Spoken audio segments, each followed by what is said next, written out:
Dans la zone euro, les crédits au secteur privé, c'est-à-dire aux particuliers et aux entreprises, diminuent. C'est ce que montre cette courbe. Elle montre l'évolution des prêts sur un an. Eh bien, elle est passée en dessous de zéro, donc de moins en moins de prêts. Et c'est évidemment un signe inquiétant pour l'économie. La machine a du mal à repartir. Que faire pour que ça change? La Banque centrale européenne pourrait baisser ses taux d'intérêt. C'est ce qu'elle a fait à plusieurs reprises.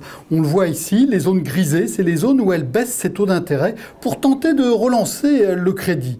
Cette diminution est-elle efficace? Eh bien, ce que montre ce graphique, c'est que c'est pas très efficace dans un premier temps. Dans un deuxième temps, il faut du temps avant que ça reparte. On le voit à nouveau en 2009, les crédits ralentissent beaucoup, ils finissent même par diminuer. Début 2010, la Banque centrale européenne a baissé ses taux d'intérêt très fort, ça n'a rien changé. C'est reparti ensuite un peu après, mais là clairement on a à nouveau un problème.